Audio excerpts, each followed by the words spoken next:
All right, hello everyone. Good afternoon. I can already see a lot of people joining in. Welcome to the March edition of the Women Techsters Open Day, and we are so glad to have you here. I would like to see the chat box buzzing with where you're from, what your name is, what expectations you have for joining this program. Just type your name in the chat section, what country you are joining us from, and what expectations we have for this program. We have all of our speakers and panelists here already on the call, waiting for you. And you are assured that this is going to be an amazing session. All right. You can see Angela saying, hi, Angela, joining from Kenya. Hi, Angela. How is Kenya today? I hope the weather there is fine and everything is going fine at your end. So just tell us what expectations you have for today. Oh, hi, Valerie from Nigeria. Oh, Abuja, FCT, I can see that. Oh, okay. Hi, Afua from Ghana. Nice to meet you. Hi, Rama from Egypt. Nice to meet you. Hello, everyone. Okay, I can see. I really love the enthusiasm I'm seeing here. Hi, Manuela from South Sudan. How is South Sudan today? Hi, Anna, joining from South Africa. How is South Africa today? How is, wherever you are joining us from Africa, how is it today? Just, tell us what expectations do you have for this program? Hi, Ibrahim from Lagos, Nigeria. I can see that already. Oh, hi, Maureen, another Kenyan on the call. Oh, I can see Christine also from Kenya. Nice, nice, nice. I like our expectations today. Oh, hi, Yetunde from Lagos, Nigeria. How are we doing? What expectations do we have? We have all of our panelists on the call ready for us, and I'm sure you have some expectations coming for this program. What exactly are things that you want to leave this program with? What are some expectations you have from the guests and from the panelists who are on this call? Hello, Princess from South Africa. How is the southern part of Africa today? I hope we are doing well. Please, let's keep it coming, keep it coming. Thank you to all those who are joining in once again. This is the Women Techsters Open Day, March edition, March 2023 edition, and we have all of our panelists on the call ready for us. Hi, Gochuku from Nigeria. Oh, I don't want to mispronounce your name, but you're from Mozambique. Let me try. Hi, Erisma. I hope I got that. And I hope Mozambique is doing well today. Okay, I can see something here from Val. Okay, so Val says, my expectation is to learn something about technology deployment in my business. I have gadgets and devices surrounded around me and people who live online, including my children by similar Stephen. Okay, so you want to learn how to use those devices. I think that's what I'm getting from your comments. So just stay on this call, just stay on this call. Like I said, we have seasoned guests on the call, women in tech, African women who have gone ahead and defied all odds, and they are doing really great things in tech, and they are here to share their experiences as to how they did it. And I'm pretty sure that being on this call, there is a lot of things that you are going to get. Okay, I can see Joy. Hi, Joy from Ogun State, Nigeria. Shares my expectations are to learn the available opportunities that a tech enthusiast. Then you are in the right place. Okay, hi, Lovett from Delta. Oh, wow, all the way from Delta. How is Delta today? Hi, Falashade from Jos, Nigeria. Okay. Hi, Angie from Egypt. Hi, Usiak from Nigeria. Oh, you're most welcome. She says, thank you for organizing this call. You're most welcome. Hi, Judy from Nairobi, Kenya. Oh, I hope Nairobi, Kenya is doing well today. I can see a lot of Kenyans on the call. Oh, hi, Lerato from South Africa. Oh, that's awesome. That's awesome. Thank you all for joining. We'll be going shortly into the call very, very soon. So please just keep introducing yourself, where you're from, and what expectations you have for this call. Okay, so let me just read out a few more comments here on the call. Okay, I can see Feolua from Nigeria. Like I said earlier, this is the Women Techsters Open Day event, and it is a monthly virtual event organized for ladies in Africa who are looking to, kickstart their tech career. So if that's your ambition, if that's what you're looking out for, please ensure that you stay till the end, because we'll be moving on straight to our fireside chat very soon, where we would have all of our speakers, give their experiences as to how they got into tech, and some of the things that you should look out for as a beginner in tech. Okay, and quickly I would like to call on the Women Techsters lead here at Tech for Dev, to just give a welcome address. Hi, Blessing. Is Blessing on the call? Oh, okay, she's here. All right. Okay. Hi, Hi. Blessing. Can you hear me? Yes, I can hear you. Please go All ahead. right. All right. Good afternoon or good evening from wherever you are joining us from. My name is Blessing and I lead the Women Techsters Initiative. I would like to welcome every one of us to the Women Techsters Open Day for March 2023 edition. I mean, it's been a long ride coming. We've had an open day in January, we've had in February, and now this is March. And this is only possible because we have amazing support from our funders, and we also have amazing women who are joining us on the call today. So before I proceed, I'd like to say hello to all of our speakers today, and also the moderator, from Winnie to Kende to Shiloah to Grace. Thank you for joining us despite your very busy schedule. Thank you so much for making our time to be here, and thank you for inspiring women, to aspire to become better versions of themselves and also to thrive in the technology ecosystem. As I've said, as Ori had introduced, I'm the Women Techsters Programs Lead, and the work we do basically at Tech for Dev and through the Women Techsters Program is to upskill women and girls within the ages of 16 to 40 years so that they can see and also maximize the opportunity that is in tech. One thing that is different from us is that we go beyond the talking to actioning, and we action through the programs that we offer at Tech for Dev. And these programs that we do at Tech for Dev are for free. I mean, I always like to re-emphasize the word free because we have lots of women who would like to join tech, but because of the cost implications, many of them do not really want to go into tech because of it. So we have varying programs, from Open Day, which you are joined in today, to learn about people who have interest in getting into tech. How do you learn? What do you do? What are the challenges some women who have gone ahead are faced with, or have faced, and how are they able to navigate it? And then we move on to the boot camp, which is like a 3 week program, a free digital skilling program where we have 5 learning tracks, which is software development, product design, product management, data analysis, and cybersecurity. You have the opportunity of learning for 3 weeks with instructors. I would say that all of our programs at Tech for Dev are instructor-led. So it's unique, it's different from learning online, taking courses and you are stuck and you don't know what to do. I mean, with an instructor-led training, that you have a facilitator in class. Aside from facilitators, you have community, and also because our programs are across 15 African countries presently. And so after the 3 weeks of bootcamp training, you can then choose to go into the fellowship, which is 1 year, so 6 months of technical trainings and 6 months of internship. I'm particularly excited about fellowship because sometimes last year, February, we rolled out a call for application, and then the classes commenced in August of last year. And this year, I'm happy to say that by tomorrow, we'll be graduating the class of 2023. We had initially admitted 1,368, but 847 of these women will be graduating across 8 learning tracks. And I'm really excited because of the opportunities. I mean, they've gone through series of classes, spent over 5 hours of their time learning, participating in community activities, and now they are going to be certified tomorrow as, a Techsys in 8 learning tracks. So blockchain inclusive, mixed reality, and 3D and mixed reality, and mobile application, including the 5 I'd mentioned earlier. So it's really exciting for us and the work we do. So seeing everyone join today, or seeing women who are enthusiastic and want to learn about careers in tech, how they can transition, it's exciting for us because if you want to provide access to decent jobs, or if we are clamoring for inclusion, it also starts from this.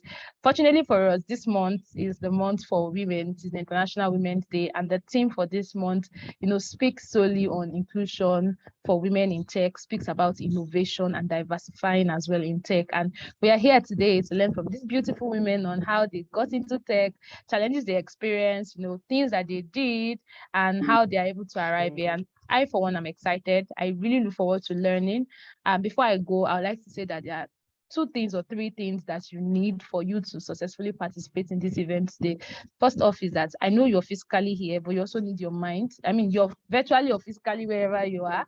Well, of course, you also need your mind to be present with you, so that you're able to pick points and learn lessons from everyone that will be speaking. The second thing is you need a stable internet. So you probably want to think of an alternate internet source so that when one does anyhow, you can always fall to the other. And then the third thing you need is that you need something to jot down, maybe your notepad on your mobile device or on a paper. Of course, the brain is able to magnetize, but I mean, there's little or so much, not so much that you may be able to grab. So you want to jot down things, take down things that are relevant to you, and you want to revisit them and take actions almost immediately. Once again, I'd like to welcome everyone. I don't want to spend much of your time. I'd like to welcome you all to the Open Day for March edition. I also like to say Happy International Women's Day to all women joining the call today. You are amazing and you are special. I mean, you are the best of your kind. Nobody can do what you do. So Happy International Women's Day to you.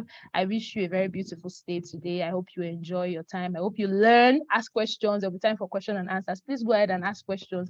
These women have dedicated their time today, so let it count. You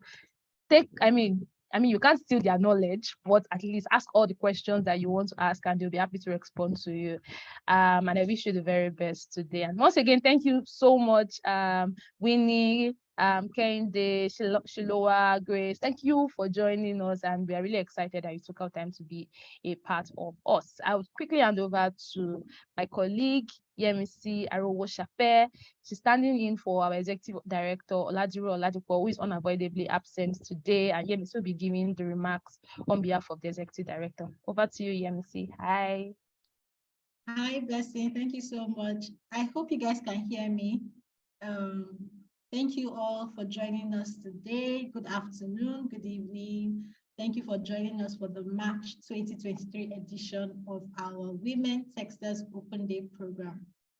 My name is Yemisi, and on behalf of our co-founder and executive director, Oladiru Oladipo, I would say welcome once again. We are elated to have you wonderful women from across Africa join us today to learn about how to pursue your interest in technology. I would especially like to also welcome you all as prospective women techsters who have joined us today to learn about starting a career in tech through our Open Day program. I would quickly run through some recent highlights from our Women Techsters program. In February, we admitted 2,130 women to the cohort 2.5 bootcamp. And on the 13th of March 2023, we had their graduation ceremony. Also last month, we held our first language-specific Open Day, our Arabic Open Day event. We had over 300 Arabic-speaking women registered to attend. On the 16th of February, the Women Techsters Fellows class of 2023 from 15 African countries wrote their final examinations. We are super excited as we had over 800 fellows successfully complete the examination process and are currently rounding off the Career Week Fair. These women are preparing for their graduation ceremony holding tomorrow, 31st of March 2023.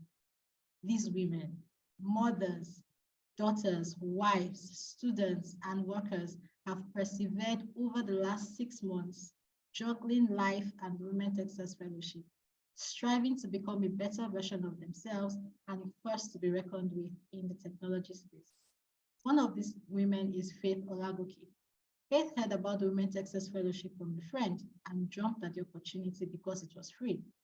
She wanted to transition into the tech community and figured this was an opportunity, especially as it came at no cost to the beneficiaries. She chose to learn cybersecurity. And it's safe to say, without the Women Techsters program, she wouldn't have been able to add value to her current role. It is amazing to see Faith's journey, and now she's living her dream as a cybersecurity expert. Stories like Faith's give us the strength and the zeal to continue doing our work. Women Techsters is made possible through our organization, Tech for Dev. Tech for Dev is a non-profit organization that creates access to decent work and entrepreneurship opportunities and platforms for Africans through digital and technology skills empowerment and advocacy. Our vision is to equip Africans with digital and life skills that foster economic prosperity, financial freedom, and sustainable development. Women Techsters is an initiative of Tech for Them that aims to bridge the digital divide between men and women in the technology ecosystem. Through our pilot program, the Nigerian Women Techsters, we enabled almost 3,000 women between the ages of 16 to 40 across Nigeria over a 3-year period, ignite interest in pursuing careers and businesses in technology. Driven by the success stories of numerous women from the NWT program, like Fatima, Tomi, Patience, amongst many others, we carved a new ambition and dream to replicate this model across Africa, providing more women access to opportunities to launch careers and businesses in technology. Our dream by 2030 is to reach 5 million women in Africa by empowering them with the knowledge and skills to partake in the technology industry in Africa and the world at large. We believe that empowering change for women across Africa, as well as providing them opportunities to access employment and entrepreneurship, would help achieve a 50-50 male to female ratio balance in the technology space. Women Techsters Open Day is a monthly virtual program organized for women across Africa to learn about leveraging the power of technology to start and advance their careers and also create technology and technology-enabled businesses. The Open Day is an opportunity for you to interact with other successful women who have built careers or businesses in technology and who will share their personal experiences, speak about possible career paths and business opportunities, and help you appreciate the importance of acquiring digital and deep tech skills in this technology age. We appreciate Microsoft, Islamic Development Bank, and Central Bank of Egypt for collaborating with us to bring this initiative to life this program year. And we look forward to continually impact and improve the economic realities of women across Africa. I would like to appreciate everyone for being here today to commence your journeys to becoming women in tech. And I would most especially like to say a special thank you to our guest speakers, Kehinde Chiamo, I hope I pronounced that correctly, Grace, and our moderator, Winnie. Thank you for taking time out of your busy schedules to share stories of your journeys with the women on this call. I look forward to a wonderful conversation. Thank you once again. Thank you so much. Over to you, Orolua. Thank you very much. Thank you very much, Yemisi, for that welcome address. And just before we quickly move into the fireside chat, I would like to show us a video. We've spoken about women who have gone through our programs and, the things that they have come out with. And so just watch this video from. Fatima Ahmed. I'm from Ilorin, Kwara State. My name is Fatima Ahmed. I'm from Ilorin, Kwara State. I studied chemistry from the University of Ilorin, but now I'm a woman in tech.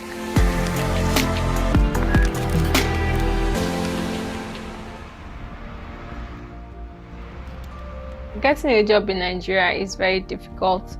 After my National Youth Service program, I was at home for like 5 to 6 months, writing CVs, applying for jobs, and the highest I got was callbacks, which was very frustrating. I was talking to a friend about the difficulties of getting a job in Nigeria, and he was telling me about the opportunities in tech. Coincidentally, at that time, another friend of mine was telling me about how she went to the Nigerian Women Techsters program, where she learned how to code and build websites. Seeing what she could do, I was motivated to apply for the Nigerian Women Techsters program. The training was for 12 weeks. I learned technical skills, building websites, writing codes. I also learned soft skills, communicating effectively, working in teams. It made me more effective in what I do today. Coming for the training, I just felt that, okay, I'll just learn some new skills, then have to go back home to apply for other jobs. But during the training, I started getting a lot of job opportunities, and here I am today. I have a good job, and I am glad I took the bold step to come for the Nigerian Women Techsters training. I currently work as a technical support engineer at Tech Experts, where I provide cloud-based solutions.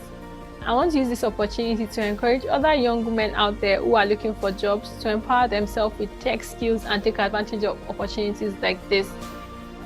With partners like Microsoft, we've been able to train over 2,475 women in coding and deep tech skills across 12 states in Nigeria. And all this training was done for free. Over the next 10 years, we will train 5 million women across Africa by 2030. And we're looking for partners who could join us on this journey.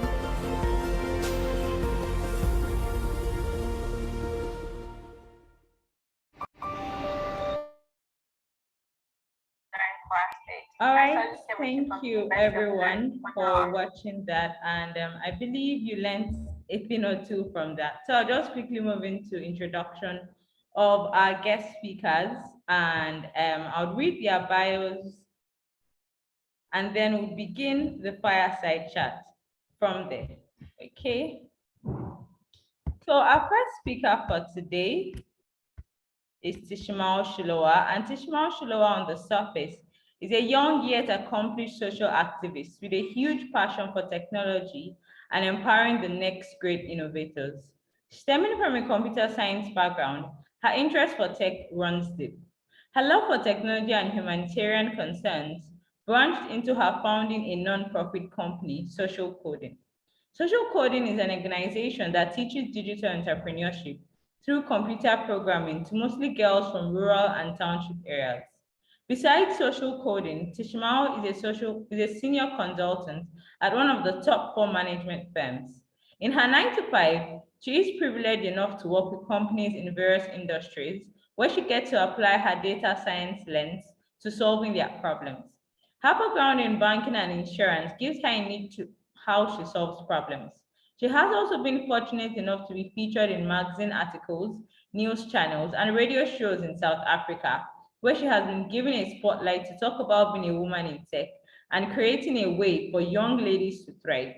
Tishmael's life motto is work and live to serve others, leaving the world a little better than you found it.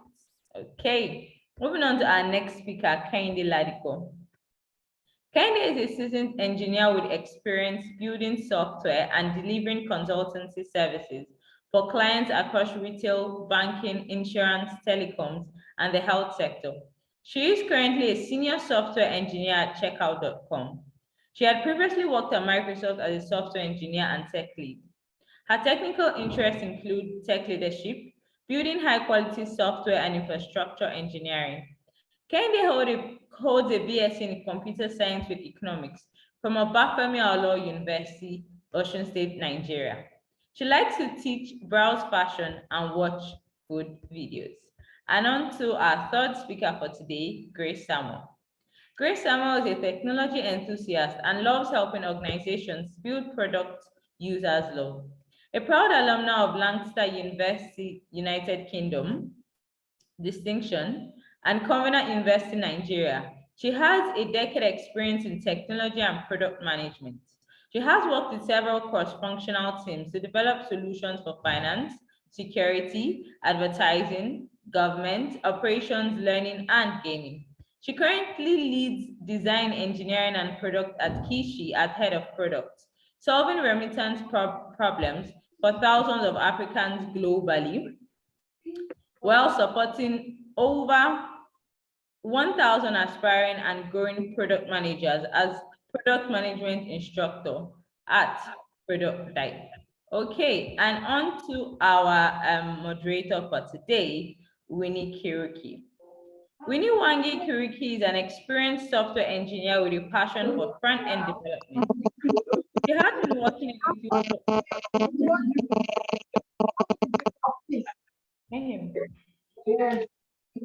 She has been working in the field for over 4 years, focusing on writing high-quality code and ensuring top-notch user experiences. Winnie is proficient in several technologies, including TypeScript, React, Python, Django, and AWS. She has worked on a diverse range of projects, from real-time asset management to financial analysis platforms. Currently employed as a front-end engineer at Vertica, Winnie has also worked as a consultant for Akiba Digital and Redbest Studios. She has completed a front-end course at Andela Learning Community and enjoys developing personal projects in her free time, such as My Shop and Store Manager. All right, and those are our speakers for today. I am very sure that even from their bio, okay, I can already see some people commenting beautiful women in tech. Yes, yes, they are accomplished women in tech and they are here. And so I will just pass on the mic to our moderator for today. Hello, Winnie. How are you doing today? Hello, hi everyone. I'm good. Thanks for everyone who has joined this call. Okay. Yeah. So I'll just pass the mic to Winnie now, and then we can begin the fireside chat. And I'd just like to say to all of our beneficiaries on the call, I'm sure that during the course of this call, you would have some questions. Please make sure to put your questions in the Q&A segment on the Zoom chat. You see the Q&A segment for your questions. Once we are done with the fireside chat, we'll have this Q&A session. Okay, Winnie, over to you. Thank you. So on to our first question. This is to Shiloah. Can you tell us how you first came to know about tech and what motivated you to study a STEM course? Hi, everyone. My name is Tiamo Shiloah, and I'm a senior consultant at Deloitte Consulting in South Africa. So what motivated me to start tech? So my journey with tech starts from as young as 15 years old. So I was fortunate enough to have IT offered at school, which wasn't a very well-known subject by then. Very few people took it. There was like 10 of us in the class. And of those 10, there was like 3 girls. So I was one of the few girls who was inquisitive and wanted to go into tech. So I took IT all the way until matric, which is our last year of high school here in South Africa. Then from there, I had a choice of what to go study at university. So my choice was either going into accounting or tech, but I decided yet again to be bold and go into tech. So then I went into computer science and maths in this university. And essentially what inspired me was just constantly wanting to be challenged. So like I said, when I was studying in high school, it was very male driven. I was one of the few females in the class. So I was wanting to break the norm, one. And number two, I just wanted to do something different. And I wanted to be doing something that's very challenging. And I believe that's how I ended up where I am. So once I graduated, then I also just ventured into starting a nonprofit to just get more girls into tech, because I kind of saw how hard it was for me to transition. So like I say, I aim to try and make that transition easier for other women and other girls. Thank you. Thank you. That's inspiring. And thanks for sharing. So I'll move on to Kinde Ladipo. So my question is, what inspired you to become a software engineer? Hi, hello everyone. I'm excited to be here. My name is Kinde Ladipo. I'm a senior software engineer at checkout.com. What inspired me to become a software engineer is actually quite similar to Chiamo, funny enough. After secondary school, or what other people might call high school, depending on the educational structure, I had the opportunity of going for a computer training course. It was just like a 6-month course, but it was mostly focused on computer appreciation. So Microsoft Word, Excel, PowerPoint. And I liked it. Anyway, it was also the time to decide what course to go study at the university.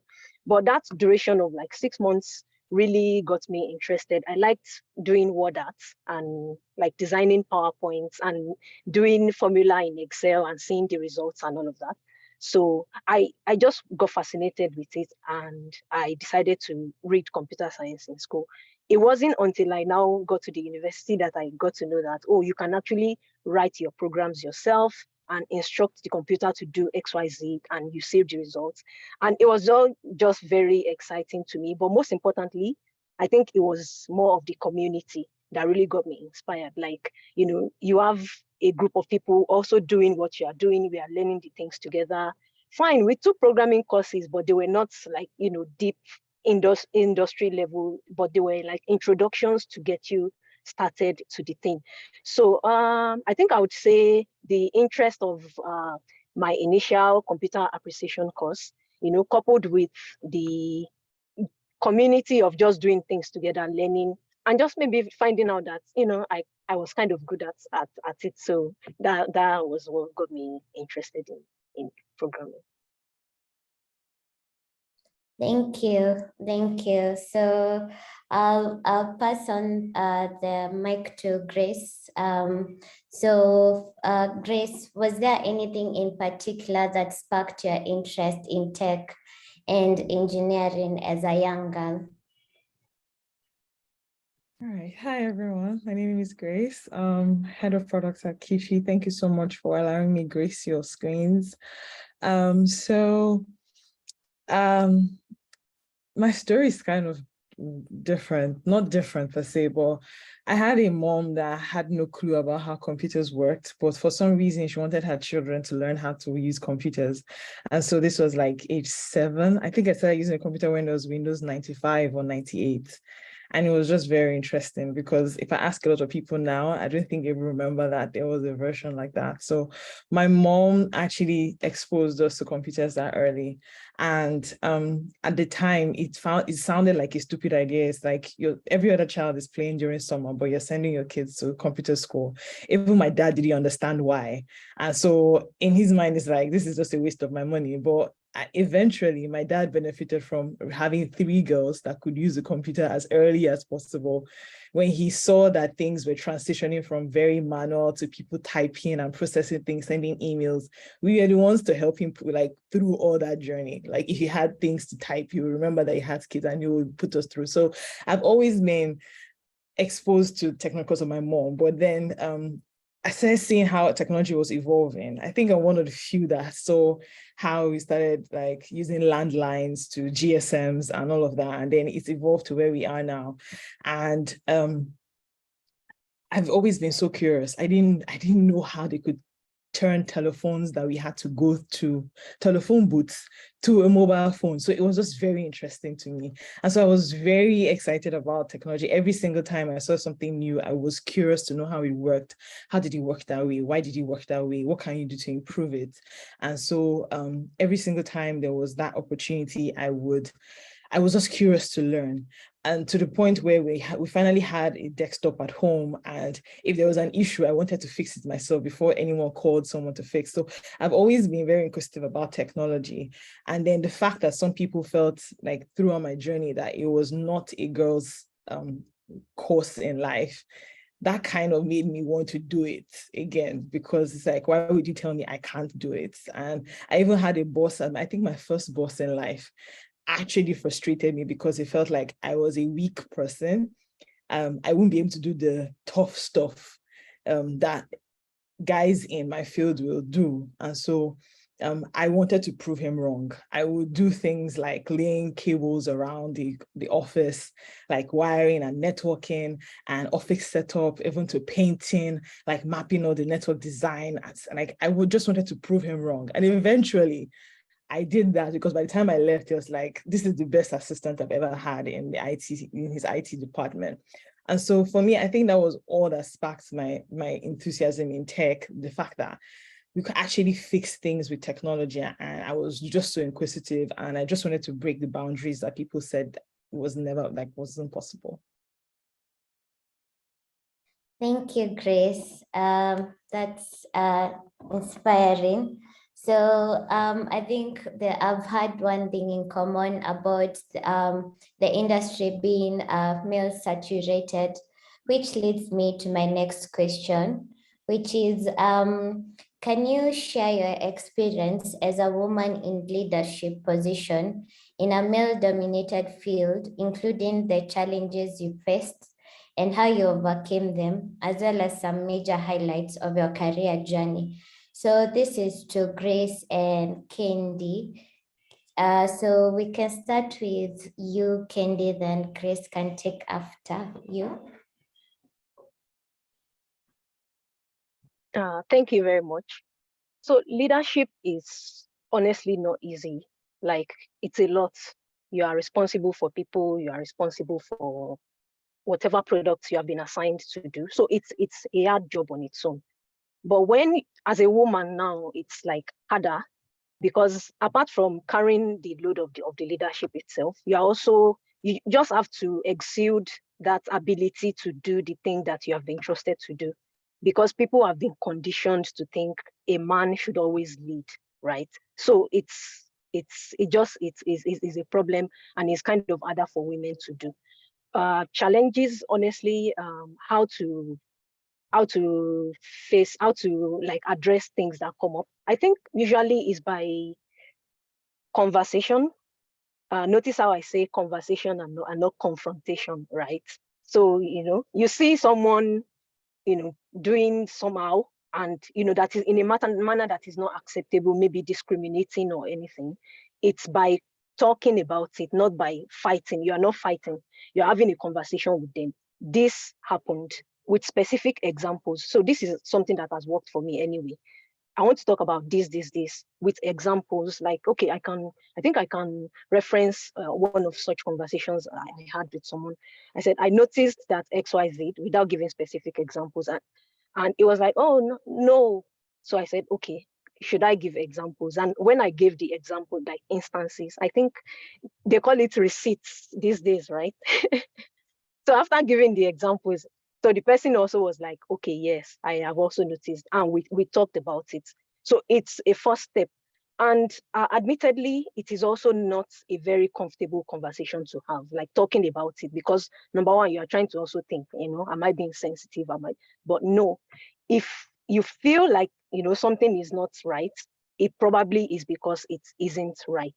So it's a skill that has to be developed over time as well. It's hard to have that kind of conversation, but with time and it gets easier. Because if you don't raise that kind of thing, you risk actually your mental health might be affected, because you don't want to keep working in like an environment that isn't friendly. Also your confidence as a person, as a woman, can be affected, like with that kind of situation. And most likely, by not talking about it, it is like implicitly saying it's okay to like carry on that kind of behavior, because you didn't raise it that this is an issue. So but yes, if you're not in a position to like have that kind of conversation, escalation is like usually the next step, which is like talking to maybe a manager or someone who can help with that kind of thing. But usually it helps to always talk about those kind of things. I think the second part of your question was about highlights. Okay, yeah, highlights in my career. So back when I was working at Kota and Kush Limited, we got this funding to train women in tech, and I personally like teaching anyway. So it was really good, like having the opportunity to teach other people who didn't have like traditional computing background, people from different fields, teaching them to code, and looking at them going to do their own things, and like chart their own course in different aspects of technology. Another highlight for me, I think, was maybe when two senior developers left the team, and somehow, my name came out to the boss that I could do some of this. I'm not saying I did the work of two senior people. it was shared, it was a team effort, right? But like we were able to, for me, it was a major step up, because I had to take on new additional responsibilities. And with the team effort, we all worked together to ensure that we didn't drop the ball when it comes to like working with our clients and all. And then at Microsoft, I moved to Microsoft, which was also a highlight in my career as well. It's like one of the biggest tech companies in the world. So that was great. I went to our headquarters in Redmond, was a highlight for me. I think also working on groundbreaking technology I was working on the mixed reality team. So imagine if we're not having this call on Zoom, but we're having it in a shared space where we have like our avatars or like holoportations of ourselves like within the space. So really cool stuff, great people. I think a highlight for me was also maybe attending Grace Upper Conference in 2019 in Florida. I had never seen like a gathering of multiple people from like all around the world in the same place at the same time before. So that was like very, very inspiring. What else? Then I left, and then this new job as well is like a visual milestone for me. Yeah, that's it. Thank you. Thank you. Wonderful highlights. I'm looking forward to achieve some of them as a mid-level. So as a mid-level software engineer, so I'll pass it on, and thank you, Kinde, for sharing about how to overcome some of the challenges in your career journey. So I'll pass it on to Grace. Should I repeat the question, Grace? I think. Sure. Do you want to specify which one I should answer? Or do you want to specify what part I should answer? Or? You can answer both. Okay, all right. So for me, now occupying a leadership position, I really, honestly, if you asked me maybe about the time I started product management, I didn't think I would, because it just felt so far. And so that alone is a highlight for me, because I started product management like maybe 6 years ago or 7, and it doesn't take that fast to climb in an industry that was so unpredictable, and put it that way. Product management, as at the time I started, was not clear in especially this part of the country. We didn't have like courses the way we have, or programs like this. Then there wasn't like access to this stuff like for free. And if you had access to it, it was really expensive. So those are some of the challenges I faced. And I'm happy that right now those barriers are like, are really gone. Another challenge I think I faced then in my career would be the fact that everybody kept looking at you like you're a girl. This is not a field for you. And thankfully, that is not as bad as it was years ago. So now that's not an excuse not to be the best at what you do. What I would say to everyone listening is that you can't afford to slack and behave and give the ordinary 50% that a male counterpart will give. You have to actually give more, because your results is what speak for you. So while a guy will step into a place and they would believe that he can do it because he comes off as he can do it, one thing that women don't actually know how to do well is to speak for themselves, that they can actually do way better than what the guy is proposing. And so we actually second guess ourselves, and it's very obvious to anybody that wants to hire us or speak to us. So what I would like really encourage is, you are doing so well. The fact that you will go through a program this thorough, or you've actually said, this is my career field and I'm going to focus on it. The fact that you've actually made that decision and given it your all, you're doing so well already. What you have to do is now speak for yourself and speak for your results, because if you don't do it, no one else will do it for you. And so that's one thing that has helped me like through my career from the very beginning. I think I learned that from my master's program. I didn't know how powerful LinkedIn was until I went for my master's program. They put us through all of that training to say, you need to sell yourself on LinkedIn, tell your story, write about it, talk about it, because if you don't, someone else won't. And to be honest, since I did my LinkedIn profile, every job I've gotten has actually been from my LinkedIn profile.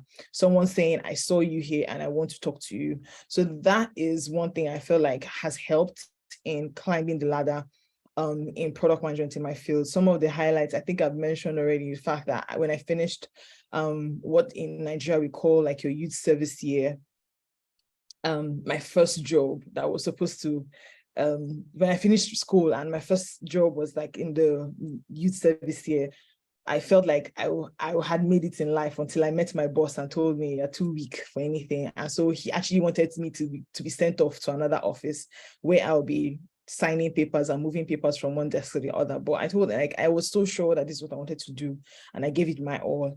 And being the best that he had ever worked with, even before he left, when he had to choose between who was going to manage the IT of an office, I was his top choice because he didn't want me to go. And it's been my record, let me put it that way, because every single job I take, I actually sit down with God and write out the things I want to accomplish before I leave the place, because I don't want it to be like I only came here to take out of the system. I want to actually give. And by the time I'm leaving, it's very obvious that I made an impact. Maybe that's something for someone that is listening as well. You just don't want to come and take out of the company. I need the experience, or I need the money. Let it be evident that you are leaving value where you are leaving. So, and that has been the issue. So whenever I leave is an issue of who is going to take over from her place, because they can see the difference between when I joined and when I left. And it's just what speaks for you. And so right now, my current job was because one of my former bosses recommended me for this job, because he had seen the results I gave in that company.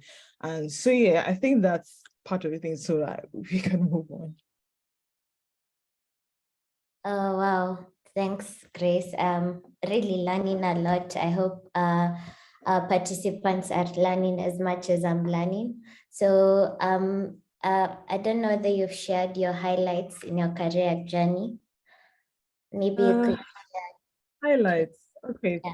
One of the highlights was I really wanted to work at Andela at the time. And I had gone through the entire process. Oh, by the way, Winnie and I were in Andela. And so I had gone through the entire process, and then they said no at the final stage. Well, for some reason, I kept telling myself that I would join Andela. And every time I passed the office, I was like, one day, I kept telling myself, one day I'll work here, one day I'll work here. And I had no clue when it was going to happen. And then almost a year later, someone reaches out to me and say, oh, we feel like you'd be a great fit for this role. I'm like, oh no, it's Andela. And then I went through the whole process. And I can remember where I was when I got the call that I was joining Andela. And I was just blown, because literally my words came to reality. I said one day I'll work in Andela, and then I actually worked in Andela. A lot of the travel trips I've had have been because of work, and I've had the opportunity to meet with a lot of people. I think I've worked with over 100 engineers in my life, in my short time in tech. So that's a highlight for me. A highlight for me as well would be the fact that every person I have worked with would genuinely say that it's been a pleasure working with me. I think that's very important to me, because it's one thing to say, okay, I'm doing my job, but if you step on a lot of toes to get to the top of the career, then that's nothing. It doesn't make any sense, right? So if everybody can actually say this person brought out the best in me, that means a lot. And then, like I said, every single time I have had to switch jobs, I've had at least 3 offers in front of me for me to choose, which is like, it's just humbling, let me put it that way. And yeah, I'm currently at Kishi. I think this is the largest product I've ever worked on, with the largest user base, and we're growing every day. And I take it as a huge privilege. Thank you, Grace. That's inspiring. I think we've all learned the power of manifestation there. So on to Shoma. My question to you is, what's the most unique and challenging thing about becoming a data scientist, especially as a woman in a male-saturated field, and how did you deal with it? Thanks, Winnie. So I think for me, the biggest challenge has been having to prove yourself. Grace said it, she was like, the minute you walk in, it's almost like a guy gets the respect just because he's a guy. And as a woman, it's show us what you can do, then we'll give you the respect. So the first team I worked for a bank in SA. And in the team, I was the only female. And it was very hard, because now you can imagine there's 15 of us in the team, 14 male, 1 female. And it obviously then means everyone else thinks they're good. but everyone is doubting, like, what's this girl doing here? She's just here to just top up the numbers. And I remember one of the projects I was working on, this guy who I used to study with comes up to me and says to me, "Can you even code?" I know it was very offensive, but instead of it taking like an offense, I was like, you know what, it's fine. I've been put on this project with you. I'll actually show you that I'm not here by chance. And weird enough, I actually did really well on the project. He came back to me and he actually apologized. He's like, you know what, I'm actually impressed by how well you did and how good you are. And I'm actually inspired and I learned quite a few things from you. And that on its own was just confirmation for me to say, I'm not in this field by luck. You know, a lot of people think you're in tech just because you're lucky or someone just gave you an opportunity. No, I'm here because I did the work and I deserve to be here and I know how to do it. So I think that's the one thing that I always channel, especially in the field that I work in. I'm still very much still in rooms and I'm the only female, I'm the only Black girl, I'm the only Black person. And it's still very intimidating, but I always reaffirm that, you know what, I'm not here by luck. I'm not here because someone thought you can, you know, just be there to represent the numbers. I'm here because I've worked hard and I deserve it and I know what I'm doing. So that's the one thing, especially if you work in this area, that you really need to be confident in, you know, and don't be intimidated by the guys. A lot of them don't even know what they're talking about. A lot of them are lying to you. But because they say it with so much confidence, you start to underestimate yourself and think, oh my gosh, I actually don't know anything. So sometimes all you need is confidence and that's it. Thank you, Shema, for sharing that. Now that you've, I think one thing in common that I have gotten from your answers is that we've all like faced discrimination or biasness when it comes to the workplace, basically gender biasness. So I have a question to all, like, have you faced discrimination or bias and how did you deal with them? I think we can start with Grace. Oh, sure. So I think I'll say, I think I've already touched on one and then I'll just touch on the second one. So the first one was, like I said, my boss categorically saying I couldn't do a man's job. And so I had to prove it to him. If you know how the hardware part of technology works, there's a lot of hands-on things that you can't keep your nails for, you can't wear cute clothes for, and things like that. So I had to prove myself. At the end of the day, he turned out to actually just say, you know what, I think you're like the best I've ever worked with. I think the one advantage that we have as women is that we have a level of precision and excellence that men can't give. And when we leverage on that, we always shine. So that's one thing I feel like was really helpful. And then when I went for my master's, everybody would think if you're going to the UK for your master's, you shouldn't come back because of course you've gone to greener pastures in the United Kingdom. However, I realized that every single time you get to a certain level in the interview, they would always pick their own over an African. And so it was kind of discouraging, but it reminded me that I had a lot of work to do back home. And so since I didn't get a job before my visa expired, I automatically came back home. And it was kind of discouraging because you come back home and everyone's looking at you as like, do you even know what you're doing? But I just had to like tell people, I feel like I'm in the right place. And I immediately moved. I didn't stay. If you know Nigeria, Abuja is the federal capital territory, but technology is not booming as much. But Lagos is where everything technology is happening, or as at the time, but now it's kind of spreading. So at that time, I just made up my mind. My first job was going to be in Lagos. So I just moved eventually and I came back home.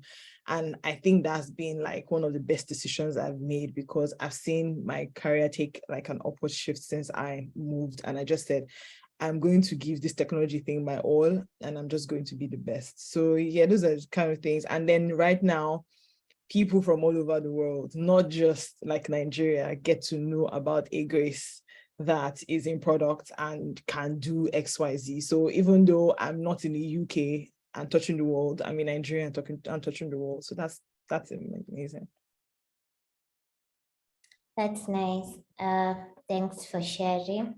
So I'll pass it on to Sheila. What about you? How have you dealt with discrimination? I think one of the things I've been very fortunate with is the first manager I worked for was this Indian guy, and we studied at the same institution. And he pulled me aside and he said, "You're actually very good at what you do. I just need you to trust in yourself." And I've carried those words because that was my first year of work. And when I got in, obviously, I have this inferiority complex. I've got this undermining behavior that these guys have over me. And because of that and those words that he gave me, I was able to like be firm in how I do things. And I was able to command a lot of presence and respect.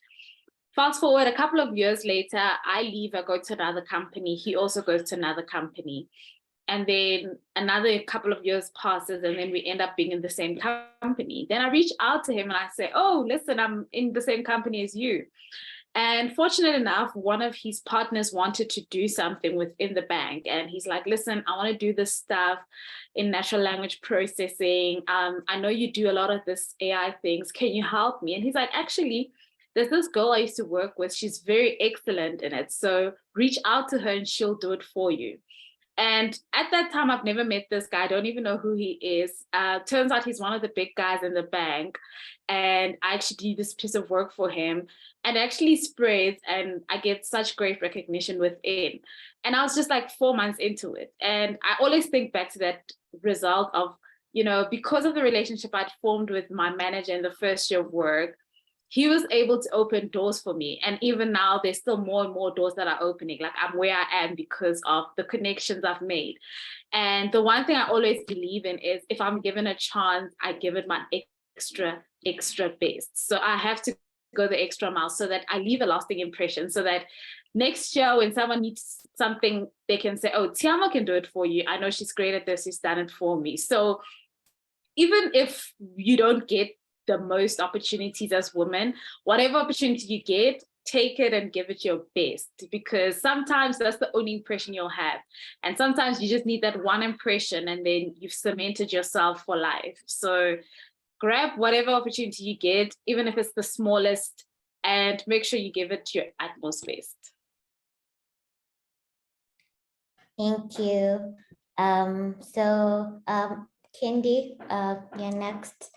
Tell us about you. Have you faced discrimination? How have you dealt with the biasness? Yeah, thank you. So it is something that happens, and I think one of the ways I look at it is by trying to understand the intention behind the person. Sometimes people are doing these things, maybe being biased, without not even realizing it. But if we are being honest, it's honestly also not my job to know their intention. So until I talk to them about it, like, why is this happening? And then I try to understand, is the intention behind this malicious or not?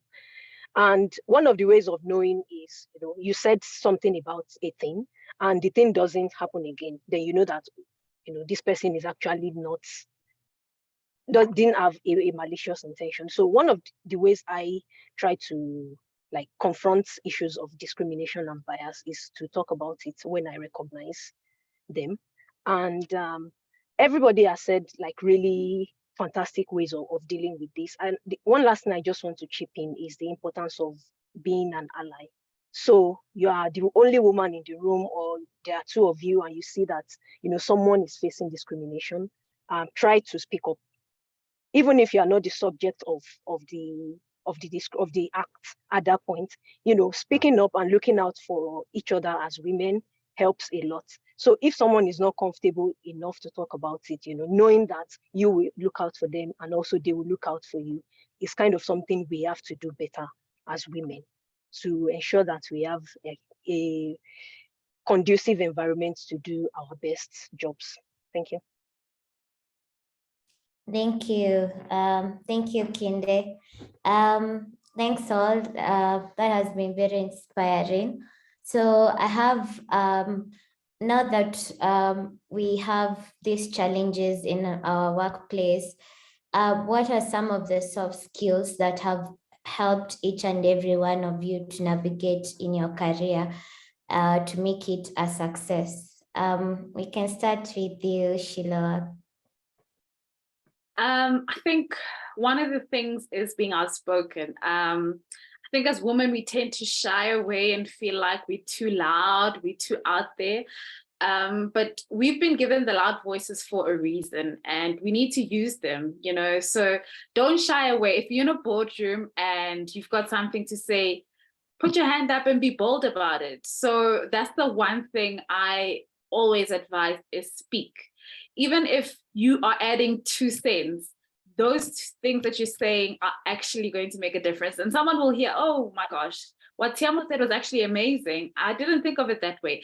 And another reason I say this is because I've been in rooms with guys who I've had the same thing, or I'll whisper something to this guy and then he goes and says it out loud and everyone's like, oh my gosh, that's amazing. And I'm like, but I'm the one who said that. I told that to you, you know? And that wouldn't be the case if I had spoken up and said, this is my idea, and this is what I think. So sometimes it's all about you being confident in yourself. And just know that there's no such thing as a stupid question or whatever you say doesn't make sense. Sometimes you voicing it out can actually help someone else, and it might actually be very beneficial to everyone else in the room. So be vocal, speak up, and don't tell the guys. Speak it and own it, and get the recognition you deserve. Thank you. What about you, Kendi? Yeah, kind of similar actually. I kind of call it presentation skills, which is something we all have to develop. Like, you have done this fantastic, excellent job, but when it's time to talk about it, now we take the back seat. And then someone who probably even didn't do anything at all, we now go out and take all the glory, while you all suffered and labored and did all of the work, you are in the back seat. So like, one of the important soft skills to learn as women for us is presentation skills. Even if the work is not done yet, like, talking about what you have done so far, where you are going with it is very important. And, like every other skill, is not something that comes to us naturally because we are taught to be modest. We are actually brought up to be modest, to not toot your own on, to not be proud, to be humble, right? And we kind of carry this into the workplace. And then when the performance review session comes, we actually see that, these things is honestly just doing the opposite of what is intended, right? Because it is the person who talks about their accomplishment or their work that gets the promotion, and the person who doesn't talk about it, doesn't get a thing. So presentation skills, very important. And also, I think documentation helps. So I find myself, I found in the past that, when it's time for maybe performance review, I kind of struggle to remember what I've done because, some things happen, even your small wins, you just brush it aside and move on to the next one. So taking time to actually really, soak in your wins, document it if possible, is helpful, so that when it's time to say, hey, what have you been doing for 6 months, you can just bring out your list, and start reading those things. So those are the things I would like to add. Thank you. I'm really taking notes. So, Grace, kindly share your soft skills with us. Like, what do you do to make your career a success? So I think we already nailed it. I had communication as number one thing. And so we said it in like your speaking, in your presentation, in your listening, in your writing. If you're looking for a place to explore your writing skills, like Medium and LinkedIn are very good places to do so. So, and then that's how people get to know that you're doing these things, right? So I don't know whether some people have bosses as great as mine, some people don't, but my boss loves seeing when I write about my success on like LinkedIn. For him, he says like that is his success too, because if I can brag about it, that means he has hired the best of the best at the job. So communication is really, really powerful.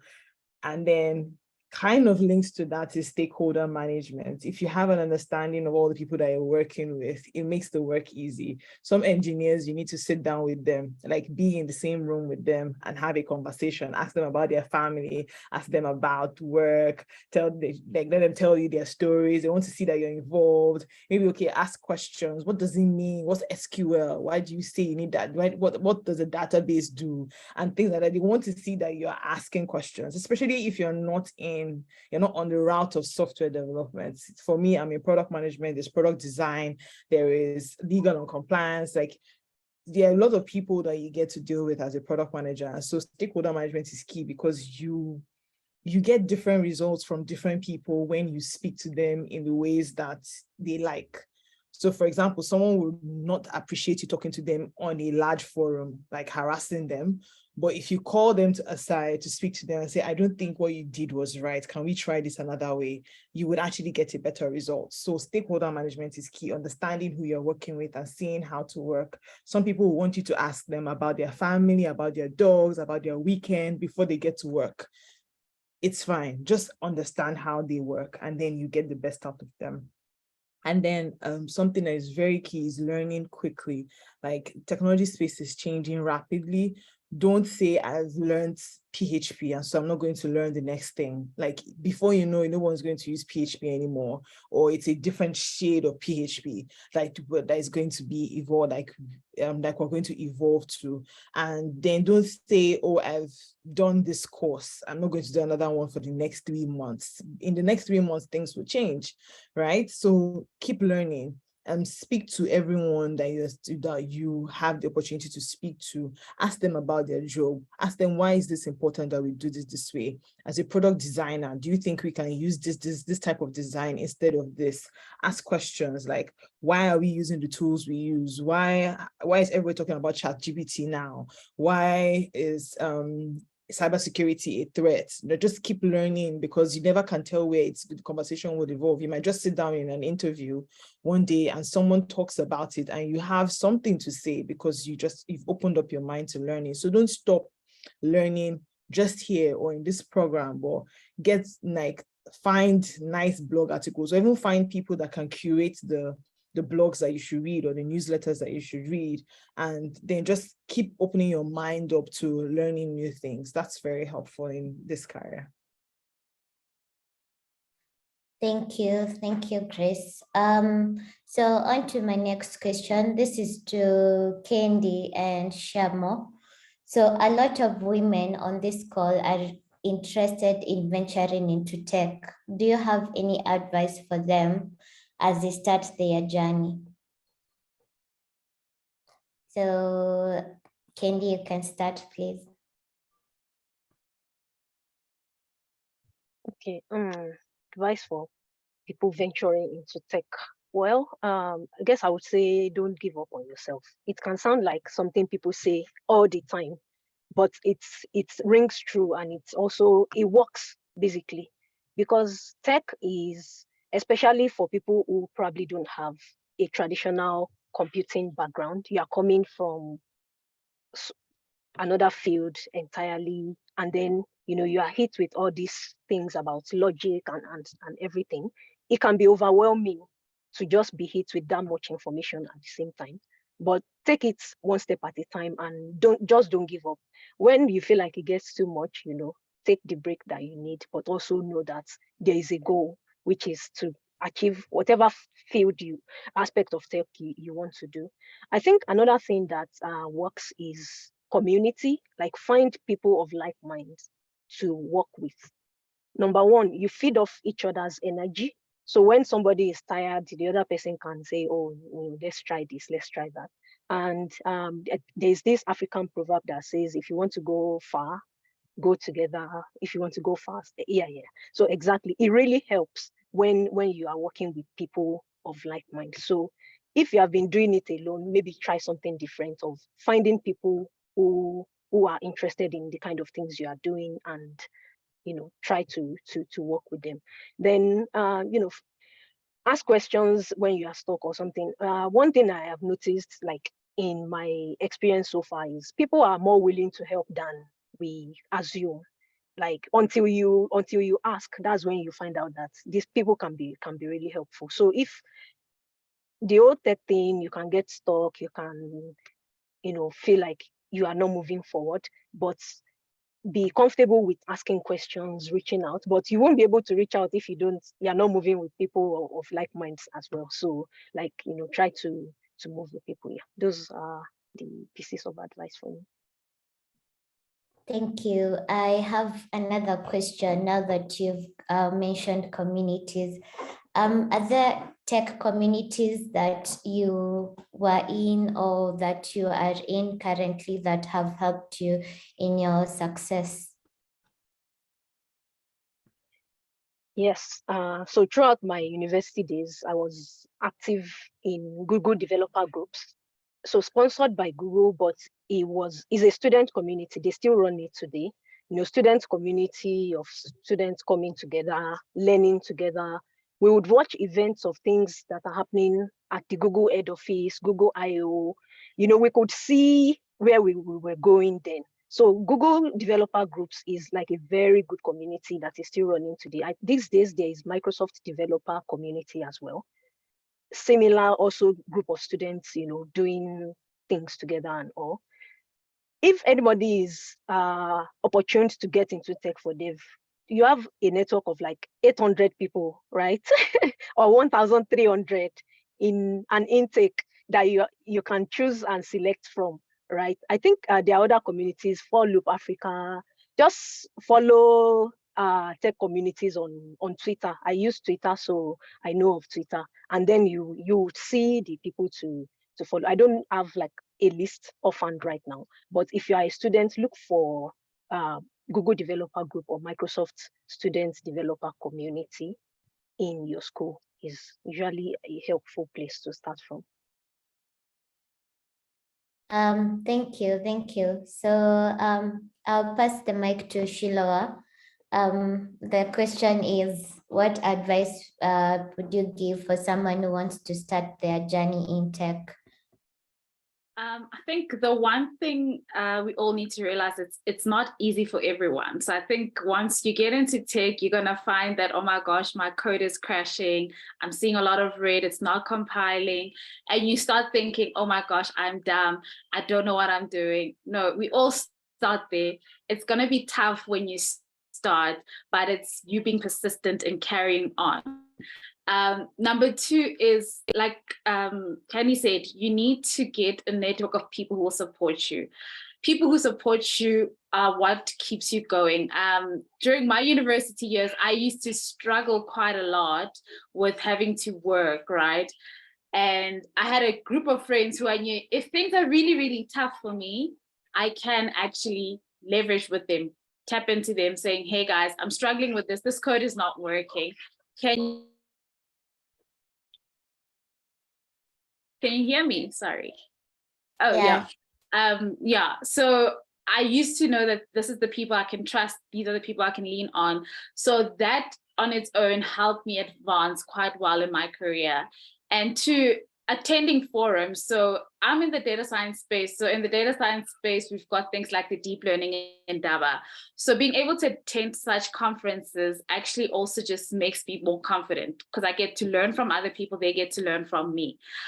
So immerse yourself in spaces like that where you've got other people around you who have the same interests, who share the same passion, and who can actually help you progress. Because sometimes when I'm there and my boss wants someone, I'm like, oh, I know this person, I met her here, this is what she's good at, let's have a look at her CV, let's hire her. Thank you. So I'm also curious to know what are some of the tech communities that you are in or you are in that has helped you in your career journey, like now outside the university? So like I said, the one that I really recommend, especially if you're in Africa, you're into machine learning and data science, follow the deep learning in Daba. Unfortunately, the applications for this year have closed, but this year we're going to Ghana. The other thing is Women in AI. So there's a forum called Women in AI. It's also about women in AI. And then Black in AI, so it's about Black people in AI, and women in machine learning. So this is also just about women in machine learning, and it's just globally, so it's not just in Africa. But you do find a lot of the times these forums, we do have subgroups within. So you'll have a group that's specifically just for Africa, and then you zone in again within Africa, and it's just for like South Africa or Nigeria or Kenya or whatever country. So do look at them. And for me also, Twitter is the space where I learn about a lot of these communities, as well as the people I follow on LinkedIn. So diversify the people you follow and add a lot of people to your LinkedIn connections. They will actually open quite a lot of doors for you.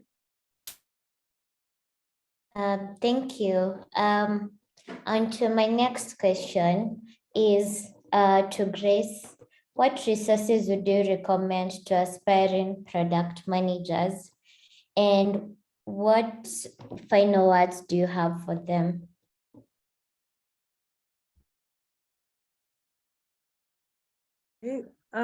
So for resources, I would say join product communities. Yes, several. There is even product Twitter to start with. So that's something that would help you streamline like the content that you're reading. So I'm not like very active on Twitter. However, when I go on Twitter, I'm very specific, because there's a product Twitter and people are always talking about product. I'm learning new things, I'm seeing new things. I'm like, oh, nice, I should try this, right? So that's something that I know. There are a couple of product leaders on LinkedIn that always share their thoughts.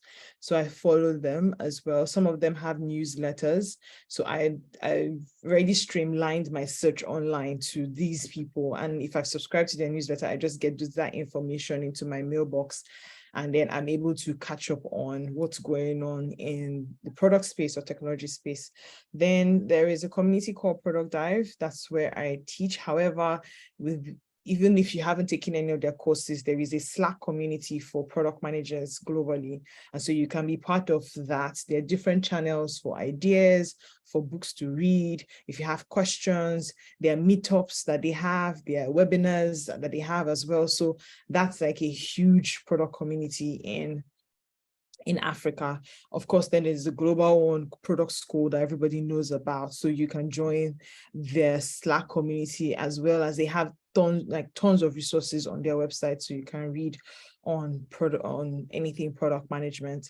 And like has been mentioned already, that LinkedIn is very powerful. So connect with as many people as possible, because the wider your network is, the more likely it is for you to be found by someone else. So LinkedIn has done something that they would first of all recommend your first and second connections before a third connection. So if you are not even, if you're not close to your potential hiring manager or someone that's looking for someone in your category, you might not pop up on that search, except they do an advanced search. So if you expand your network, there's a very high likelihood that you will be found for certain opportunities, or you can even read up on what's going on. Another thing you can do is follow companies on LinkedIn that you admire their work, because you would be open to learning from them, learning what they do, learning what they're looking out for, and opportunities that they have as well. And then my final words to product managers would be find out why you want to be a product manager. Don't just jump into it because it sounds like the new rave. Like, really understand what it's about, because no aspect of tech is easy. Well, yeah, you just have to be sure that this is what you are signing up for. Some people have said they want to be product managers and down the line realize they would rather be product designers. And some people will say, I'd rather be a product marketer instead. So really find out your why. Why do you want to do what you want to do? No matter the tech industry, the tech career, just find out why do you want to do this, and then find out the exact problem you want to solve, because not everybody is interested in AI, or not everybody is interested in fintech. There's somebody that is actually very interested in education technology, because they've seen how they can do something about it. So don't feel like you're second to the person that is doing something in AI, right? You can actually say, I'm fine solving problems in education because we don't have good resources for education, or I'm great solving problems in agriculture because we haven't even nailed that yet, right, as a country. So don't feel like that is substandard to what any other person is doing, as long as you know that that's the problem that you're really, really curious to solve. And then find out where you want to build your career. Like we have someone that is like really focused on data science. We have Shoma that wants to focus on data science. We have Kenny that wants to focus on software engineering. I want to focus on product engineering and product management and anything products. But find out where you want to build your career. What do you want to be known for in the next 2 or 3 years? If we're to set up this kind of call in the next 3 years, what would they be looking out for if you were to be the person that they should bring on as a speaker?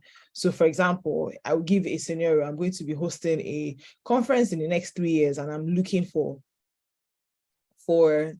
tech savvy women in the, let me give it a random space, in property tech. Would you be that person? And if that's the case, then how are you positioning yourself to be that person that I want to be the model that everybody's looking for when it comes to property tech? So find out where you want to be that name and then stick to it, work with it. Don't just spread yourself thin because that's useless. Like find a focus, drive at it, because like when you it's funny, but when you focus on your focus, you become the focus, right? So yeah, that's it. And then never back down. Never assume that no is the final destination. So if you see no, and no is NO, it means next opportunity. It just means just move on. And if that opportunity is really yours, it will find you. I give Mandela scenario. If it's really yours, it will find you. So when you hear no, it's not the end of the world. Just dust yourself up, and like, you are a woman, you're the strongest at shoving things off your shoulders. So just move on quickly, because there's definitely a better opportunity in front of you. So yeah, that's it from me. Thank you, thank you. So that was quite inspiring. So I'll move on to my last question before we move to Q&A session. So if you have questions, kindly type into the Q&A segment. Yeah, so what piece of advice would you have given yourself, your younger self, when starting out in tech? So sorry. Candy, do you mind starting us off? Let me see. A tough one. Looking back, what piece of advice would I have given myself? I guess I would say it will all make sense eventually, right? Because starting out, the tech field, you just have a lot of like branches and stuff. Even for someone who actually read computer science, like not knowing the uncertainty can be intimidating sometimes. Like, yeah. But so looking back now, I guess if I could tell myself something, it would be that, like, it will all make sense at every point, and then try to be comfortable with the uncertainty as well, because the uncertainty can really make you uncomfortable, confused, not knowing where to go, not knowing what to do. But that would be the advice. I would have told myself to go easy a bit, relax, but no, you should put in the work, still try, still do all those things, but be comfortable with whatever, with the uncertainty. Know that at some point it will make sense. Thank you, Kinder. Shamu, what about you? Like, in one sentence, what did you tell yourself? I think the one thing would be brave and go for it. I've had a lot of time in my whole career in tech where I was scared to go for opportunities because I felt like I wasn't good enough. I wasn't prepared enough. I hadn't studied enough. I've quit quite a lot of places because I was like, I don't think I'm keen for it. So I think I needed to just be more brave. I think if I'd been tad more brave than what I have been, I would be way further than what I am. But I'm learning from that, and now I'm just braving everything. And yeah, so just being brave and going for it. You only have one chance, and just grab it with both hands and run. There's nothing for you to lose, but everything for you to gain. Thank you. And your Grace? I think I would tell myself you're doing well already, to be honest. Like, I think I grew up thinking I wasn't good enough. And so I always felt like I really needed to work hard to prove myself. And so if I could, I would tell my younger self, you're doing so well, just keep doing it and then brag about it, because that's something else I struggled with. Like even till last year, my current boss had to tell me, like, do you know your pedigree? A lot of people don't have half of what you've done and are talking so much about it. And so he would tell me, like, honestly, if I grew up differently, I think I would be talking so much about what I do and not be shy about it, because like the world wants to see that someone else is doing what they wish they could, and they're just looking for someone to follow. And if we all keep quiet about our successes, they were actually not encouraging anyone to join the journey, right? So if we only if the only reason people come on social media is to read bad news, then we all should just stay indoors, right? So I think that's one thing I'll tell myself. You're doing so well, so talk about it. Don't be shy about it, and just be proud that you are, a woman, you're a woman in tech, you're a Black woman in tech. Just be proud about everything. Thank you. So on to the QA session. We have a lot of questions, but in the interest of time, I think I'm going to combine the questions and just summarize. So we have a lot of our participants asking on how to transition to tech, on how to start, where do they start? And when it comes to like software engineering, which language should they start with? Yeah, so let Candy answer this question kindly. Which language should they start with? Yes, and for someone transitioning from a different career and they want to join tech, or someone who is just basically starting out, like how do they go about that? So this is the part where we are talking about the multiple paths, right?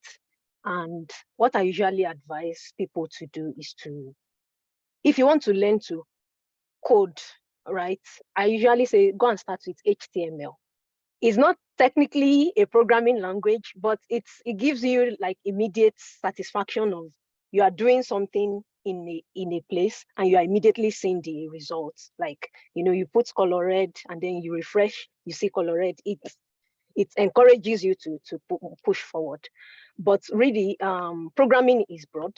So as a programmer now, you can be a mobile engineer, you can be a backend engineer, you can be a software engineer, you can be like even data scientists program in their jobs as well, right?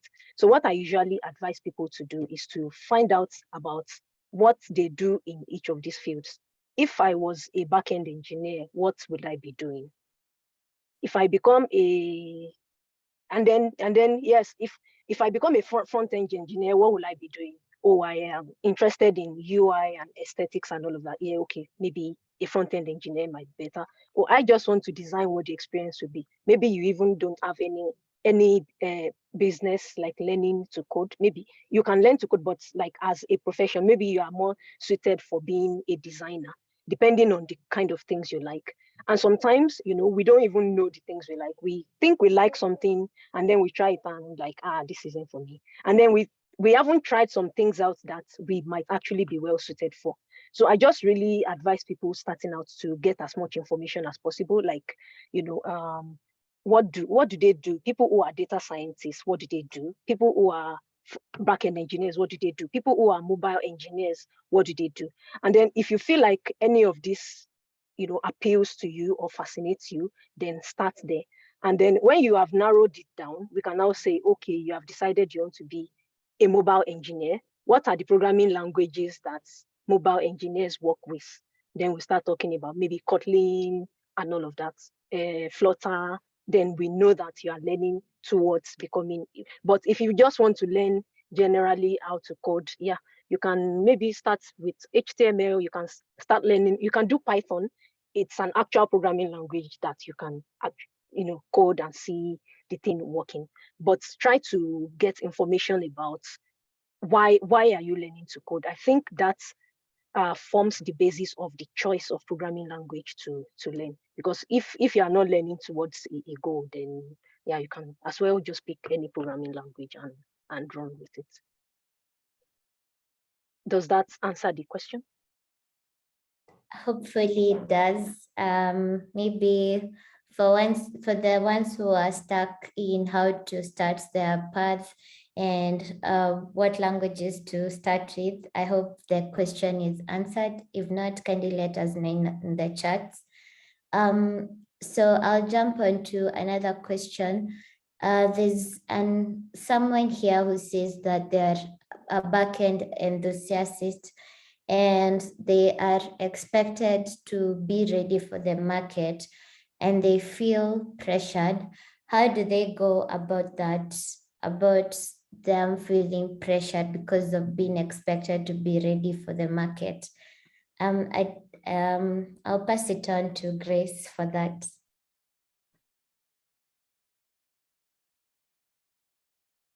Okay, so said they're backend enthusiasts.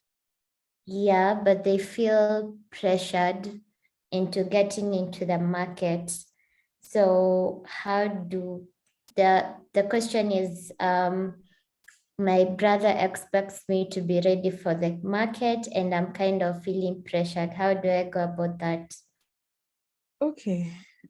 All right. So if I hope I get the question right. So you're currently in school, but you're learning tech, but your brother is expecting you to go quickly into the market. Yes, the pressure will come. I can't say that it won't, but like I said before, just know your why. Do you want to do it because of your brother or you want to do it for you? At the end of the day, it's your career, right? But you need to find out your why. Why do you want to go into the market and what aspect of the market are they asking you to go? Are you passionate about it? Because I've seen a lot of people start what they can't finish because they are just great at something else, and put it that way. So if you say you're a back-end enthusiast, and pushing things to the market or pushing you to the market, it's about what you want personally. And if you say that you're going through the ALX Africa course, I would recommend that you finish it first, because it's in finishing that you'll find out that, okay, this is what I think I'm cut out for. And don't feel bad if at the end of the day you finish the course and you don't like what you've become. Then put it that way. You can actually say, I would rather try something else. So don't feel pressured. It's not about anybody else apart from you. If you do well at your career, it's for your own benefit. It's not for anybody else. If you fail at your career, it's still your own story. Nobody will actually want to associate with your failure, right? So make sure that you are actually doing anything you're doing for yourself. And yeah, you are feeling fulfilled and you are giving value back to your community. Thank you. Yeah. Yeah, hope as the question has been answered. So in the interest of time, sorry ladies, we only have like 2 minutes left for the QA session. So I think I'll just take one last question, which is, what are some of the emerging trends in tech that women can leverage and adapt or focus on as niche areas? And then on to the second question is, looking back, what would you do differently to excel in tech? So I'll pass it on to Sheila. Please help us into answering this question. Can you repeat the first one quick? So has 2 parts. So the first part is, what are some of the emerging trends in tech that women can leverage and adapt or focus on as niche areas? I Okay, think let me answer that one first. Yeah, I think everyone knows I'm in the machine learning AI space, and that is quite booming right now. And that's why everyone is talking about ChatGPT and how it's doing all these amazing things. And we are very much in need of women in data science, women in machine learning. I always advocate for us getting a lot of women into it. So if you don't know where to get started there. I saw another question in the Q&A saying, what can I do with Python programming language? As data scientists, that is our core. That's what we code in every day. So if you're learning Python, you would be excellent as a data scientist. So yes, definitely look into AI, computer vision. Robotics is also quite cool. So just go out there. I think once you follow different blogs, every area has its niche. And in each area, there's that one thing that it's growing and is going good. So just find out what you also love. You know, sometimes don't just go with what the markets are saying and what's great out there. Go with what you love and champion it. Thank you. So on to the second part of the question. Hope the first part has been answered. So the second part is, looking back, what would you do differently to excel in tech? I would be brave. Like I said, I think I've learned now that there's so many opportunities I missed because I was afraid to stand up and say, yes, me. So being brave, putting my hand up is the one thing I would definitely have done differently. Thank you. So I'll take two last questions directed. This is to Kendi. So there's Salome here asking about, she says that she's currently taking courses on front-end engineering and learning to code. How much of each language is enough before moving on to another language? Yeah, that's a very good question. Not enough. Like there is no amount of a language that is enough. So I would say whichever language you are currently learning, just have mastery and make sure you are able to do something with it before moving on to the next language. My personal story, for every job I have, like every time I changed jobs, I've had to pick up new programming language. Like you'll be using an entirely new stack. But the beautiful thing about programming is you just need to be good at the concept itself. Like, how do I translate a real world problem into code instructions? Once you know that, and you now want to write you are working with a new programming language, you can easily transfer. If I will have written if else in Python, how do they write it in Java? Oh, it's also English language. If else, fine, it's the same, right? Just the syntax would be different. So I would say whichever language you are currently learning, because you are just starting out from my understanding of the question, get mastery of that language. Make sure you are able to do things with it, but also be sure that it's something that it's easy to get caught up in like what is in vogue right now, but make sure it's, as a front-end engineer now, I think I would talk about learning React. Some people work with Vue, very important. They are very popular. Check the Stack Overflow survey. Every year, there's this survey that Stack Overflow does, and this applies to all industries, by the way. Like they ask developers around the world, which programming language are you familiar with? And then you start seeing like the popularity of programming languages. From last year's estimate now, last year's survey result, it could be that 60% of the respondents all around the world say they are learning Vue. Oh, you know that, if I'm learning Vue, then I might get a job. Also look for the jobs you would like to have, like go to LinkedIn, search for front-end engineering jobs. Look for what they are asking for there. Like, they say we want someone who can write React.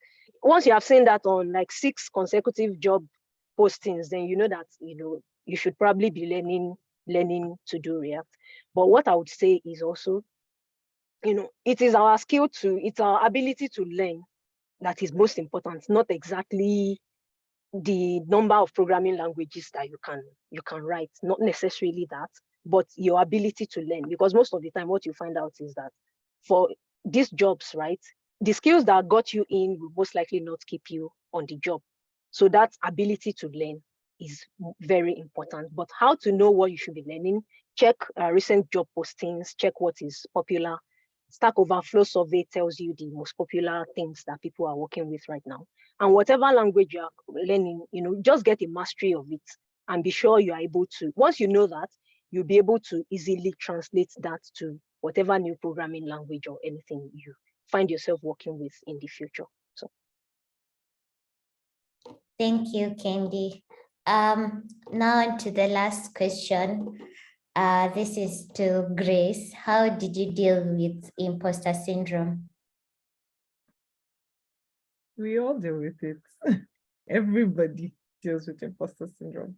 So first and foremost, just acknowledge everybody deals with imposter syndrome.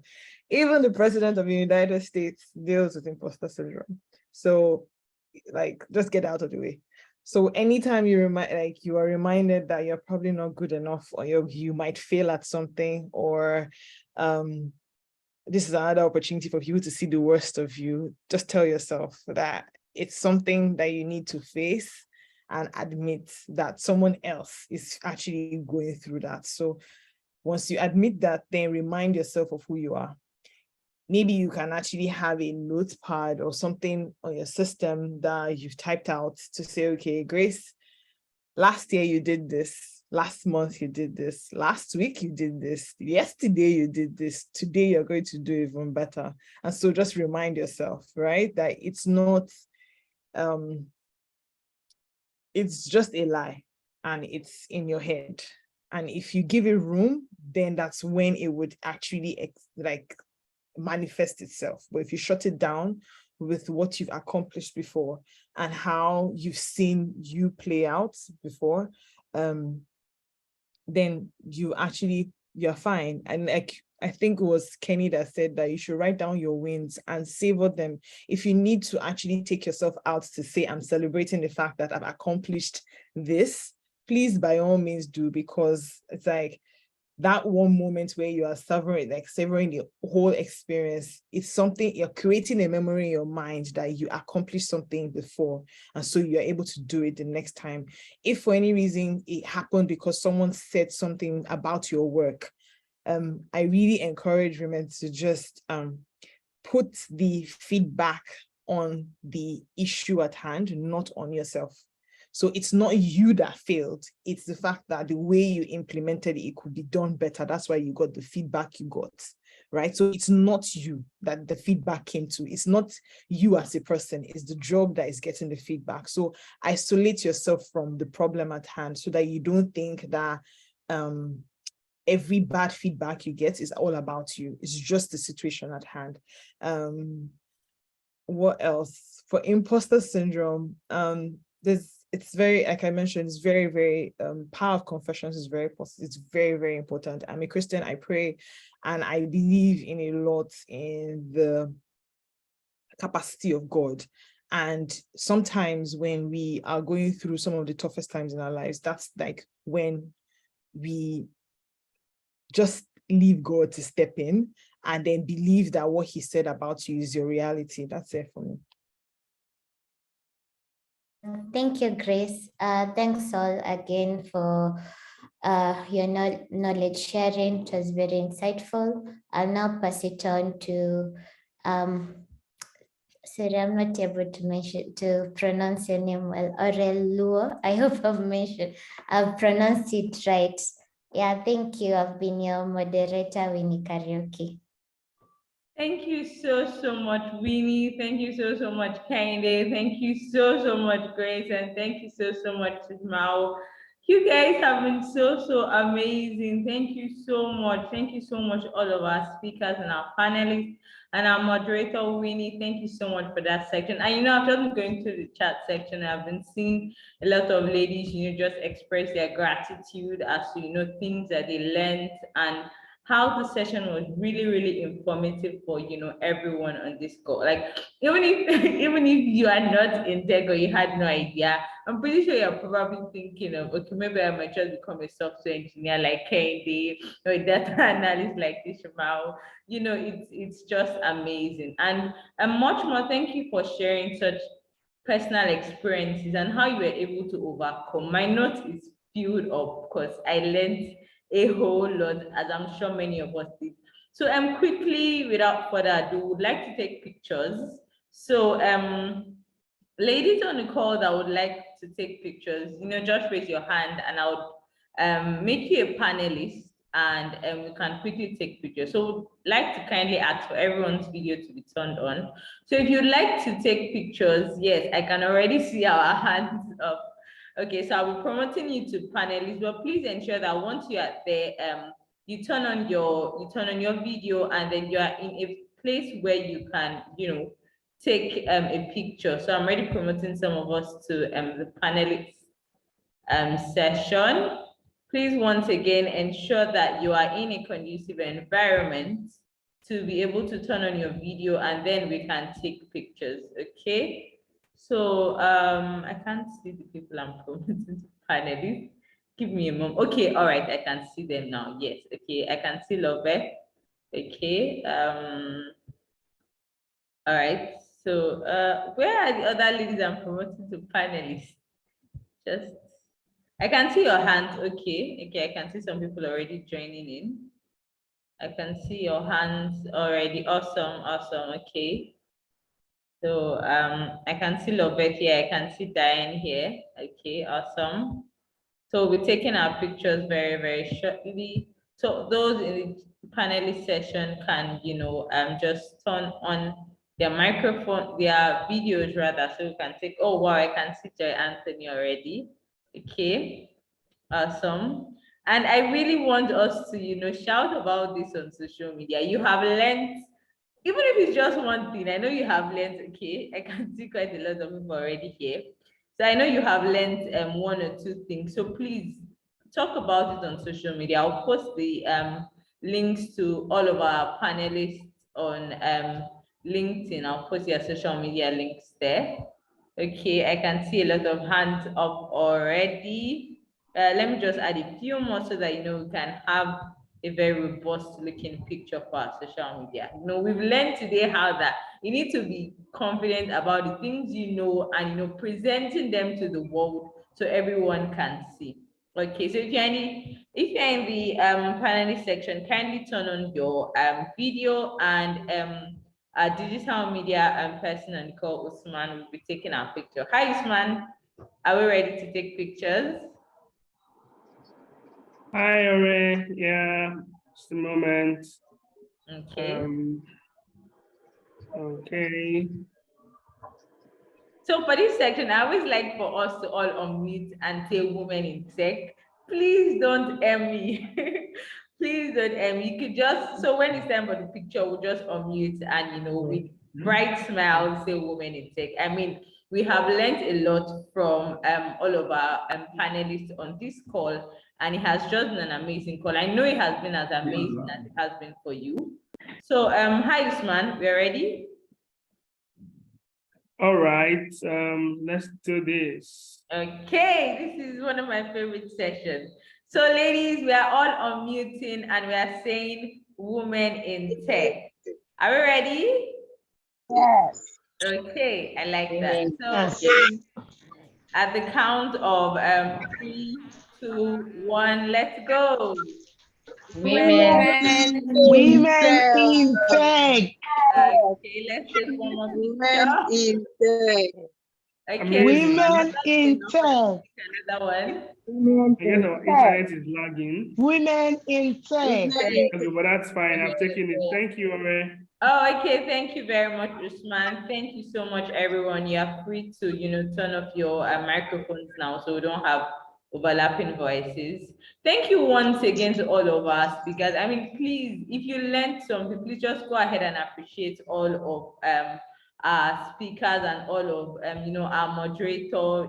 Please appreciate Grace, I appreciate Ishmael, I appreciate Kendi, I appreciate Winnie.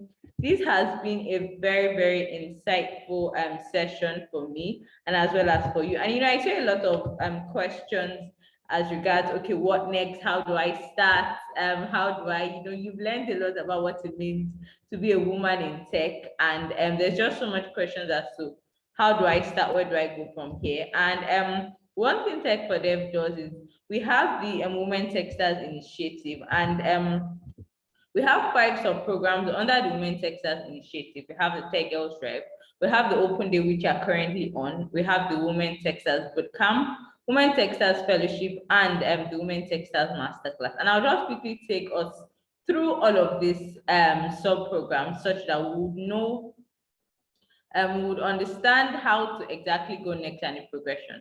So the Tech Girls Drive as well as the Open Day are advocacy programs. And what that means is these are outreaches through which we reach out to young tech enthusiasts, female tech enthusiasts in Africa who are looking to kickstart their careers in tech. We tell them why you as a lady can actually become a woman in tech and why we need more women in STEM careers. And that's one of the things that we've done today.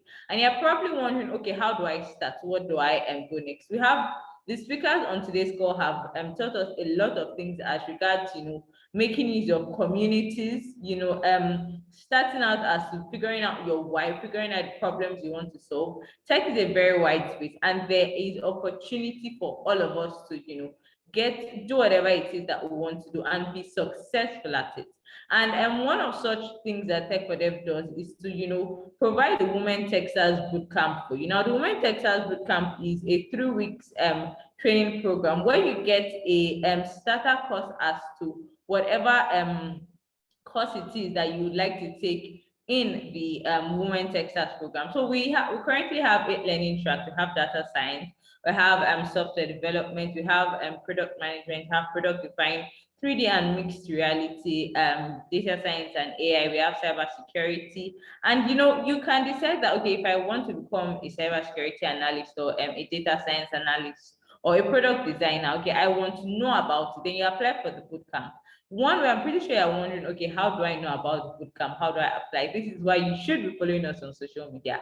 Our social media links, all of our social media platforms will be posted very soon. So you could just check for that in the chat section. And ensure you follow us there because updates as regards our new programs and things that you can join would actually be put there on our social media pages. So whether it's on LinkedIn, it's on Twitter, it's on Instagram, or even on Facebook, we are there. And once you follow us, and whenever we have a call for application for the bootcamp, you can see. Bootcamp is also a monthly program. So call for application for April will be going out very, very soon. So ensure you stay glued to social media and to our to Tech for Dev posts so that you can know when it's coming. Now, like I said earlier, the bootcamp is a 3 weeks training program. And after the bootcamp, we have the Women Techsters Fellowship, which is a 1-year program divided into 2, 6 months of training and of course 6 months of internship.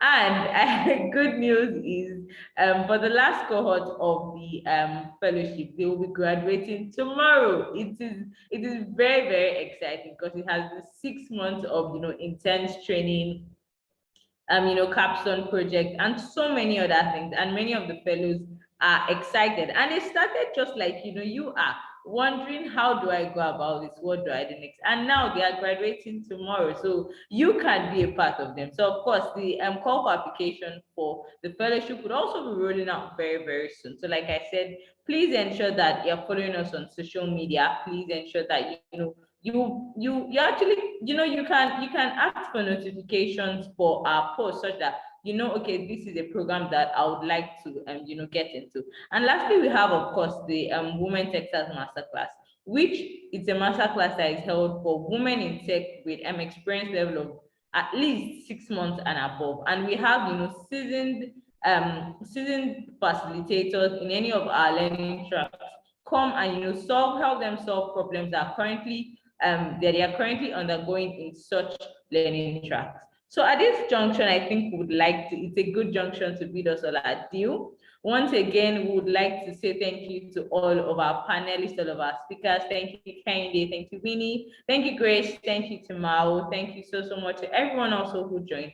And of course, we can't forget but thank all of our partners. Thank you, Microsoft. Thank you, Islamic Bank. Thank you, Central Bank of Egypt. Thank you so much for allowing tech for them to be able to make use of such initiatives and impact as many lives as we have. Thank you, everyone. And at this point, from me here in Nigeria, Lagos, Nigeria, I would like to bid us all adieu. Do enjoy the rest of your evening. Thank you all for joining in, and make sure you follow Tech for Them on social media. Yes. So goodbye, everybody. You can unmute and just say goodbye. Bye, everyone. Bye. Bye. Bye, everyone. Bye, everyone. Bye. Bye, everybody. Thank you.